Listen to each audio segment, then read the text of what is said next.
Magandang araw mga kapasta. Matagal na itong story ko na ito. Kwento lang sa amin ng tita Salome ko na nagtatrabaho dati sa isang ospital. Simula nung marinig ko ito mula sa kanya ay hindi ko na siya nalimutan. At ngayon nga po, gusto ko rin sanang ibahagi itong kwento na ito sa inyo. Sir Neb, excited po ang tita ko na marinig ang kwentong ito sa YouTube. Ako po si Princess. Pinagsasabay ko yung pagkakaroon ng trabaho sa gabi at pag-aaral sa umaga. Mahirap pero kakayanin po. Isa sa mga tumutulong sa akin ngayon sa pag-aaral ay yung tita ko sa mother side na si Tita Salome. Matandang dalaga si tita. Mag-isa lang siya sa buhay kaya naman kapag may bakante akong oras ay dumadalaw ako sa bahay niya. Lagi niyang sinasabi sa akin na ako lang daw ang pamangkin niya na dumadalaw kahit walang kailangan. Tinanong ko siya dati kung bakit hindi siya nakapag-asawa, pero sabi lang niya sa akin wala raw siyang nagustuhan sa mga manliligaw niya, kaya tumanda siyang mag-isa sa buhay. Kwento sa akin ni tita ang gusto kong ibahagi sa inyo. Nangyari daw ito noong baguhan pa lang siya sa ospital na pinapasukan niya. Naging panggabi raw si tita isang beses. Wala pa siyang 1 taon noon na nagtatrabaho sa ospital. Pero hindi na rin naman nagreklamo si tita. Alam niyang kalaunan ay matutuka rin naman uli siya ng ganoong oras. Kaya sabi niya ay magandang practice daw yon. Hindi naman daw naging problema kay tita ang ganoong shift. Parang na-enjoy pa nga raw niya kasi wala gaanong tao sa hallway kapag naglalakad siya. Dahil nga baguhan, akala niya tinatakot siya ng ilang kasamahan nila tungkol sa mga multo na nagpaparamdam daw kapag gabi. Minsan sa office, may mga naglalakad din na bata at mga nagpapakitang babae o kaya sa hallway daw na bigla na lang lilitaw nang hindi mo inaasahan. Si tita ay parang sumabay lang doon sa trip ng mga kasama niya. Kahit wala naman daw siyang pakialam kasi hindi naman talaga siya matatakutin. Hindi raw siya noon naniniwala sa mga multo o maligno. Mas takot daw siya noon sa tao kaysa sa mga kababalaghan. Hanggang sa naka-experience din si tita ng hindi pangkaraniwan. Galing sa 5th floor ng ospital, pababa dapat si tita ng ground floor. Halos walang tao noon sa hallway na pinanggalingan niya. Pagpasok niya sa elevator, hindi raw agad ito sumara ng kusa. Nagtaka si tita. Pinindot niya yung close button ng elevator pero hindi talaga sumasara. Lumabas siya. Naisip niya na baka sira na naman yung elevator. Pagbalik niya, nagsara na ito. Pagdating sa 4th floor, bumukas ulit yung elevator. Kahit wala namang tao. Ganoon ulit ang nangyari. Hindi muna nagsara yung elevator. Nagtaka na raw si tita. Pagbaba ng elevator sa 3rd floor, nangyari ulit yun. Bumukas yung pinto kahit walang tao. Doon na raw naramdaman ni tita na parang bumibigat yung elevator. Parang may kung anong nasa elevator maliban sa kanya.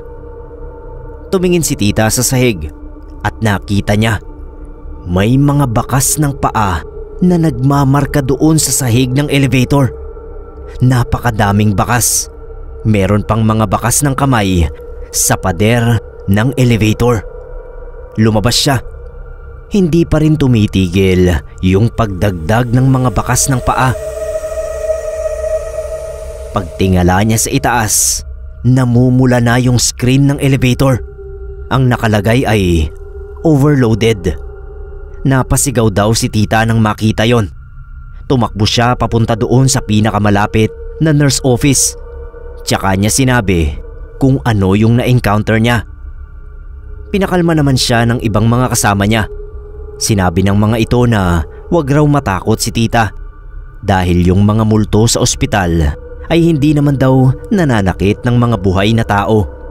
Nagpaparamdam lang sila. Sabi sa akin ni tita, halos 1 buwan din daw siyang na-trauma sa pagsakay ng elevator dahil sa nangyaring yon. Pero kalaunan ay natutunan niya rin na labanan ng takot. Sa ngayon mas marami pang ganoong klaseng kababalaghan na nararanasan si tita. Pero sabi niya Parang sinanay na siya nung unang experience niya na yon. Kaya ngayon ay parang nasanay na siya.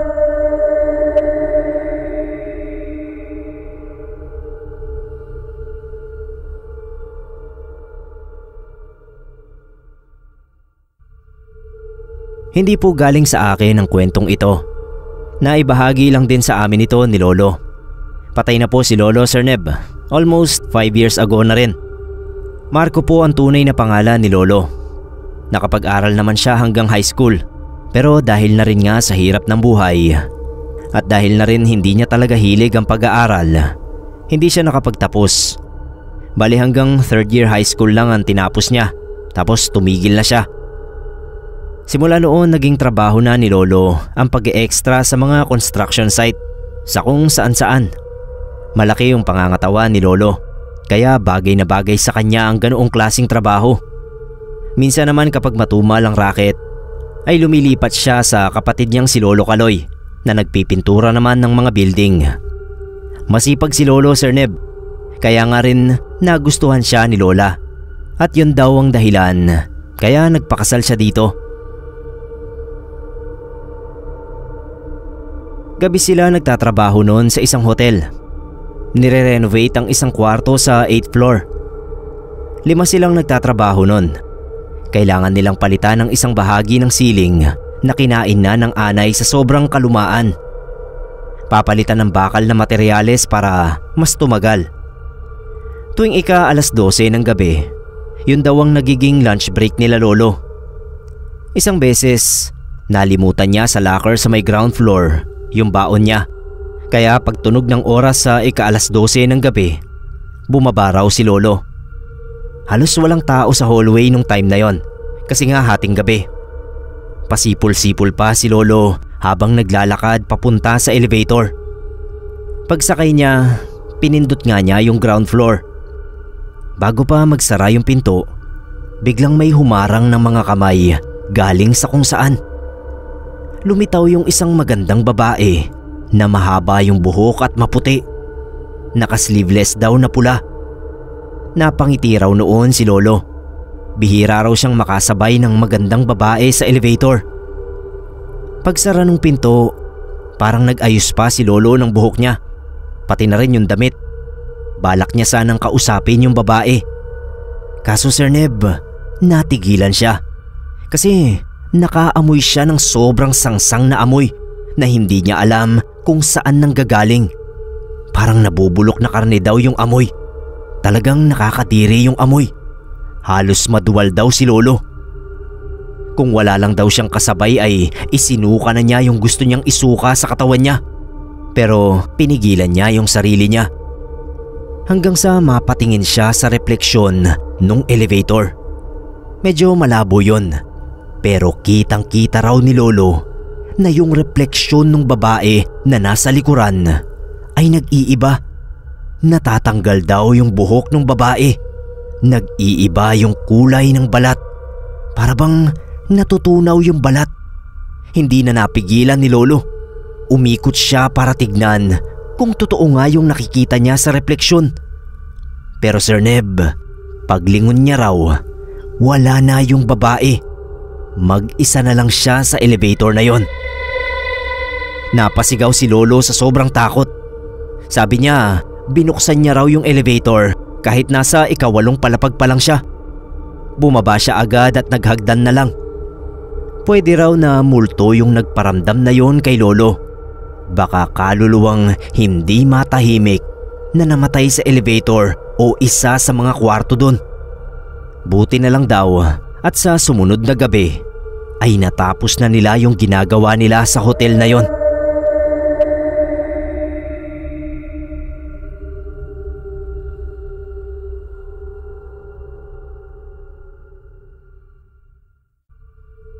Hello mga kapasta. Sana magustuhan nyo itong ibabahagi kong kwento. Monet po ang pangalan ko. May 2 anak na malaki na at asawa na nagtatrabaho naman sa abroad. Noon pa itong nangyari. Almost 10 years na rin ang lumipas. Pero kapag nagkakaroon kami ng mga reunion tuwing undas, isa pa rin ito sa mga kwentong gustong-gusto na marinig ng mga kamag-anak namin mula sa akin. Na-ospital yung isa sa mga kabatch ko dati sa high school. Aksidente sa motor ang dahilan. Pero mabuti na lang at okay naman siya. Nabali yung paa at maraming galos sa katawan. Pero gagaling din naman daw, sabi ng doktor. Matagal kaming nag-usap nung kabatch ko. Dinala ko pa si Angel noon na gusto nilang makilala. Napatagal pa lalo yung usapan. Hanggang sa pagtingin ko sa orasan, 8:00 na. Nagpaalam na ako kasi sabi ko baka abutan kami ng last trip ng mga tricycle. Pagpasok namin sa elevator, alam ko na dalawa lang kami ni Angel na nakasakay doon. Wala kaming ibang nakasabayan. Imposible namang hindi ko napansin kung sakaling meron nga. Habang naghihintay, naririnig ko si Angel na parang may kinakausap sa likuran namin. Lumingon ako sa likod. Chinek ko kung may tao. Wala. Naisip ko na lang baka naglalaro na naman si Angel. Tawa ng tawa si Angel. Medyo nagtataka na ako kasi may kumakausap ba sa kanya. Nung marating namin yung ground floor, lumabas na kami at saka dumiretso sa sakayan ng mga tricycle. Habang nasa biyahe, tinanong ko si Angel kung bakit tawa siya ng tawa habang nasa elevator kami. Sabi niya, may matanda raw kasing kumakausap sa kanya sa loob. Matandang lalaki na tinatanong kung saan kami nakatira. Ilang beses pa nga raw nitong pinisil-pisil yung pisngi niya habang nag-uusap sila. Kaya tawa raw siya ng tawa. Sir Neb, kinilabutan ako nang marinig ko yon. Kasi sigurado akong walang ibang tao kaming kasabay sa elevator. Chinek ko pa yon ng ilang beses. Kasi nga naririnig ko na may kinakausap si Angel. Isa sa mga naisip ko na baka imaginary friend na naman yon ni Angel. Dati na kasi niyang ginawa yon, lalo na kapag mag-isa lang siyang naglalaro. Pero ang pinagtataka ko, bakit naman itatanong nung imaginary friend na yon ang bahay namin? Nung medyo lumaki-laki na si Angel, ilang beses kong tinanong sa kanya yung pangyayari na yon sa elevator. Pero lagi niyang sinasabi na wala raw siyang maalala. Natakot talaga ako nung marinig ko yon. Naisip ko nga baka umabot sa puntong nakasunod na sa amin kung anumang klaseng nilalang yon. Pero yun na nga yung huling beses na narinig namin ang tungkol sa matandang yon galing kay Angel. Sa ngayon, Sir Neb, 16 na si Angel. Dalaga na. Kapag nababanggit namin itong kwento sa kanya, napapangiti na lang siya at sinasabi na sana raw naalala niya kung anong nangyari. Ang mas nakakatakot dito, Sir Neb, ay nangyari siguro last year lang. May bagong lipat sa amin. Itago na lang natin siya sa pangalang Josie. Meron siyang anak na 5 taong gulang. RJ ang pangalan. Minsan na nakakwentuhan ko si Josie, nabanggit niya na yun daw anak niyang si RJ ay may imaginary friend. Sir Neb, matandang lalaki raw yun. At ang sabi ni RJ, malungkot daw yung matanda kasi hindi na siya nakikita ni Angel. Doon ako biglang nangilabot. Bumalik talaga sa alaala ko yung kinuwento noon ni Angel. At kung paniniwalaan ko yung sinabi ni RJ, hanggang ngayon ay nandyan pa rin yung matanda. Sumunod siya sa amin ni Angel nung gabing yun.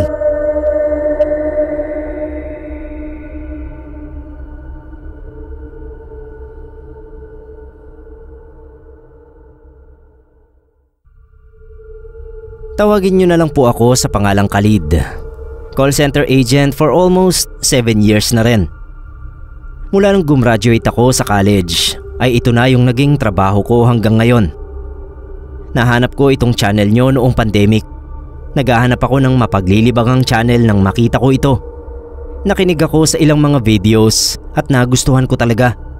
Hanggang ngayon nga ay nag-aabang na ako ng mga uploads nyo dito sa YouTube. At syempre bilang fan, gusto ko rin sanang magbahagi ng sarili kong experience. Kagaya ng sabi ko, call center agent ako. Marami rin akong karanasan na alam ko na may kinalaman sa kababalaghan. Itong isishare ko ay nangyari before pandemic. 2018 kung hindi ako nagkakamali ng taon. Yun din ata yung taon na na-promote ako. Anyway, sa lobby kami noon ng iba kong kasama sa trabaho. Tumatambay lang kami. Tapos na yung shift namin. Pero pinaghihintay kami ng team leader namin kasi may sasabihin daw siya sa aming tatlo na nandoon nga sa lobby. Kung ano-ano lang yung pinag-uusapan namin. Basketball, computer games, hanggang sa narinig namin na bumukas yung elevator. Lahat kami nagsilingunan sa pagbukas ng pinto. Tumambad sa amin yung isang bata na nandoon sa loob ng elevator. Nakatingin din sa aming tatlo. Lumabas yung bata at dahan-dahan na naglakad doon sa hallway. Tumakbo palayo hanggang sa tumagos bigla sa pader na nasa dulo. Nagkatinginan kaming tatlo na nandoon sa lobby. Nung una syempre, hindi pa nagsisink in sa amin yung nangyari. Bata sa loob ng kumpanya. Nung ma-realize namin kung ano yung nakita namin, tsaka kami nagsitayuan. Tapos imbis na maghintay doon sa lobby, pinasok na namin si team leader sa loob. Kasi nga gusto na naming makauwi agad-agad.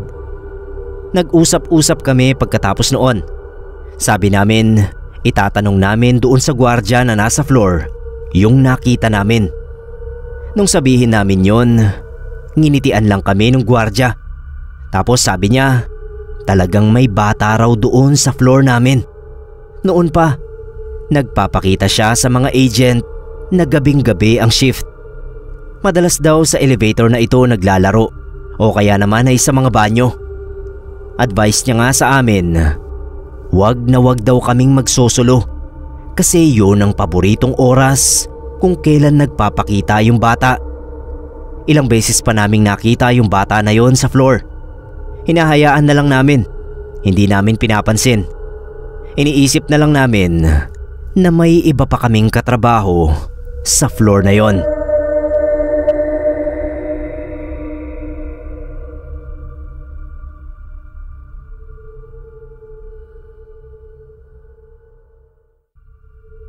Share ko lang po mga kapasta itong nangyari sa akin sa elevator ng pinagtatrabahuhan kong kumpanya. Mark po ang pangalan ko. Isang graphic designer ng isang fast food company dito sa may Marikina. Ang mismong office namin ay nasa ika-8 palapag ng building.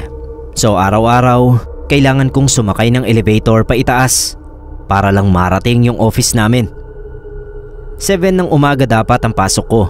Pero dahil sa nature ng trabaho ko, kahit alas 9 o alas 10 na ako pumapasok, basta ba matapos ko lahat ng pinapagawa sa amin, ay walang kaso sa mga boss ko. May mga araw pa nga na after lunch na ako pumapasok kapag tinatamad talaga ako. Isang beses, 10 AM na ako pumasok. Masakit pa nun yung ulo ko. Medyo nahihilo kasi may hangover ako. Nag-inuman kami ng mga kabarkada ko hanggang alas 2 ng umaga. Bala ko nga sana na wag na lang munang pumasok. Kaso may ipapacheck daw sa akin na project namin, kaya pumasok pa rin ako. Pagpasok ko sa elevator, hinihilot-hilot ko pa yung ulo ko sa sobrang sakit. Uminom na ako ng gamot tapos kumain na ng mainit na sabaw. Pero masakit pa rin yung ulo ko.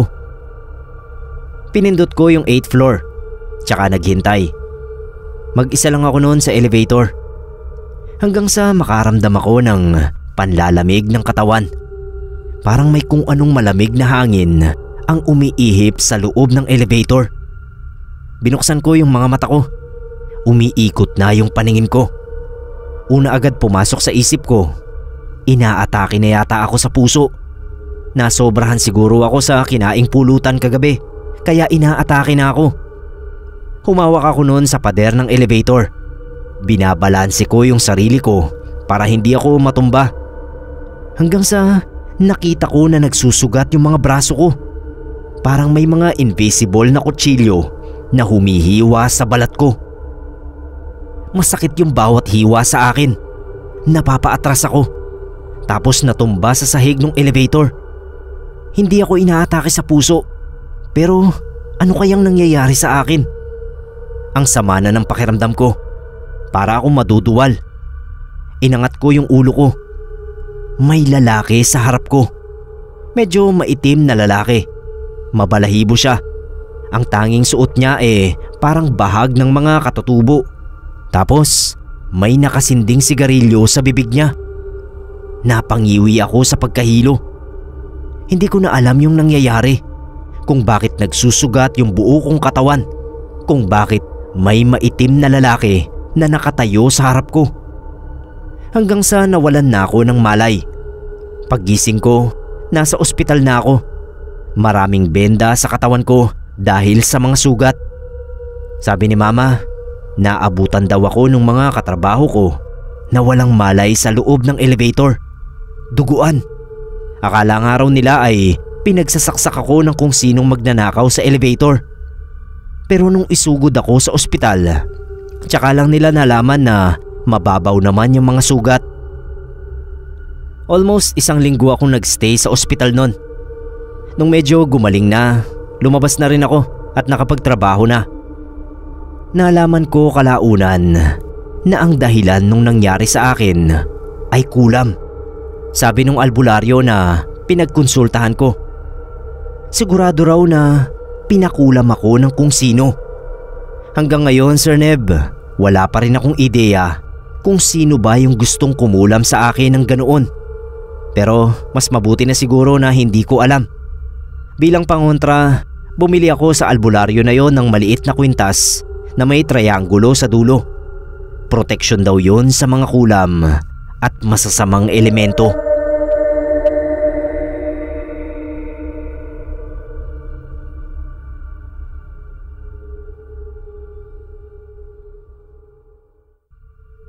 Magandang gabi sa iyo, Sir Neb. Nung una akong makapakinig dito sa YouTube channel mo, ay naalala ko agad yung naging karanasan ko sa isang ospital sa Maynila. Kaya naman naisipan kong i-share din yon dito. Matagal na rin itong nangyari. 19 years old pa lang ako noon. Nagbabantay ako sa pamangkin kong kasisilang pa lang. Sa bahay siya pinanganak pero agad na nadala sa ospital dahil nalaman namin na wala palang butas yung puwet niya. Pagdating sa ospital ay agad siyang na-admit dahil natuklasan ng mga doktor na marami siyang sakit. Ako ang nagbabantay kasi maraming kailangang asikasuhin yung nanay niya. Kahit nga kapapanganak pa lang ay hindi niya ininda dahil wala namang susuporta sa kanilang mag-ina. Inabot na kami ng 6 na buwan sa ospital at sa tagal nga namin ay halos kabisado ko na lahat ng department sa bawat palapag ng building na yon. Mahigit 6 months na kami sa ospital nung may mangyaring insidente. Hindi ko gaanong naaalala yung detalye pero parang nagkasunog sa balat yung pamangkin ko dahil sa kapabayaan ng isa sa mga intern. Galit na galit ako nun at nireklamo ko yung intern sa admin ng ospital. Humingi naman sila ng pasensya pero kawawa kasi yung baby. Nadagdagan pa yung iniinda niyang sakit.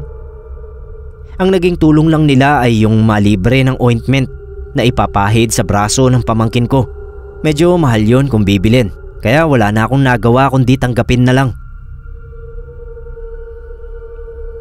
Nung mga sumunod na gabi, pinakiusapan ako nung nurse na kung pwede daw ay ako na lang yung kumuha ng ointment sa burn unit dahil konti lang sila na naka-duty nung time na yon at wala siyang ibang mauutusan.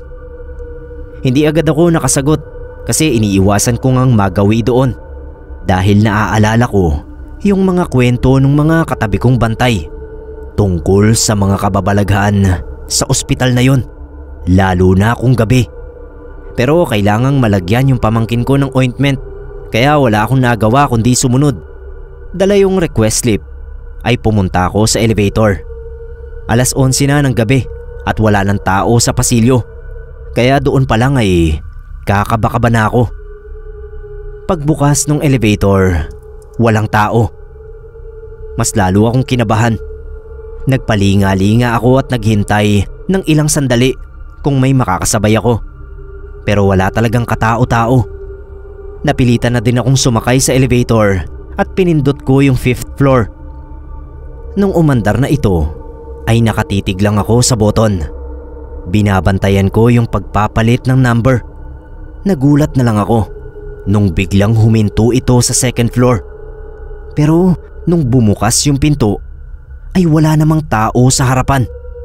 Ang sumalubong sa akin ay sobrang dilim na lugar. Nagtaka ako kung bakit madilim. Ang alam ko ay nandoon yung laboratory. Lalo akong ninerbiyos nung ilang sandali ang nakalipas ay wala namang pumapasok. Kaya dali-dali kong pinindot yung close button. Pagdating sa 3rd floor, muli itong bumukas. Pero gaya sa 2nd floor ay wala namang tao at napakadilim ng paligid. Bagay na pinagtataka ko dahil bakit parang biglang abandonado na yung mga floor na yon. Gaya ng inaasahan ko ay bumukas ulit yung pinto pagdating sa 4th floor at wala pa ding tao. Pero di gaya ng 2nd at 3rd floor. Sa ika-4 na palapag ay may bahagyang liwanag na nagmumula sa bandang dulo. Walang tao pero may nadidinig akong mga yabag na papalapit sa akin. Kaya inihanda ko yung sarili ko sa paglitaw ng taong makakasabay ko. Pero lumipas yung ilang sandali nang wala namang lumilitaw. Kaya kahit kabado ay nilakasan ko yung loob ko. Dahan-dahan akong sumilip sa labas ng pinto. Walang katao-tao sa paligid. Kinikilabutan na bumalik ako sa loob at pipindutin ko na sana yung close button nung makarinig uli ako ng mga yabag na parang mga nagmamadali at sinasabayan pa ng mga boses na hindi ko maintindihan ang sinasabi. Pero pagsilip ko, wala pa ring tao. Nagkakandaihi na ako sa takot. Nanginginig na yung katawan ko. Kaya dali-dali kong pinindot yung button at sa wakas ay nakarating ako sa burn unit at nakuha ko yung pakay ko. Ayoko nang bumalik sa elevator pero parang mas lalong nakakatakot sa hagdan dahil madilim. Hindi ko alam paano ako makakabalik nung biglang may makita akong isang matandang lalaki na pababa ng hagdan. Nagtatakbo ako palapit sa kanya at nakiusap na makikisabay. Tumango lang yung matanda sa akin. Habang pababa sa 4th floor, pigil yung hininga ko.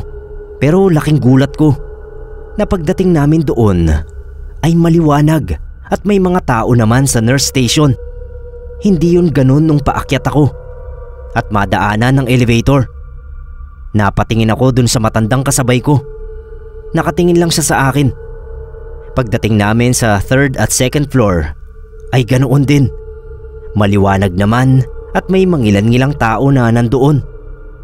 Gulong-gulo talaga ako, Sir Neb. Hindi ko lubos maisip kung papanong nangyari yun. Sasabihin ko na sana yon sa matandang kasabay ko. Pero nagulat ako nung pumasok siya sa elevator. Wala naman siyang pinuntahan. Ano yun? Sinamahan lang niya ako pababa? Habang pasara na yung pinto ay nakita ko pa yung pagngiti niya sa akin. Kinawayan pa ako. Nangilabot ako sa paraan ng pagngiti niya. Kaya sabay ng pagsara ng pinto napasigaw na lang ako at nagtatakbo pabalik sa pamangkin ko.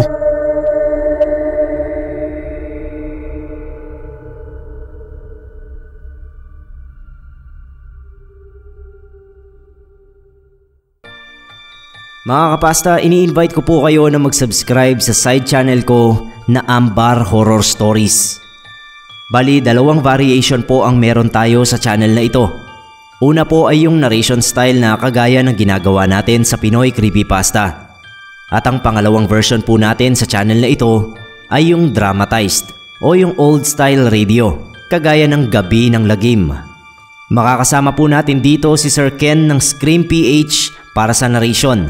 Tapos para naman doon sa stories natin na dramatized, makakasama natin dito ang Dark Shadows 101. Muli po mga kapasta, Ambar Horror Stories. Sana po suportahan nyo. Maraming salamat po.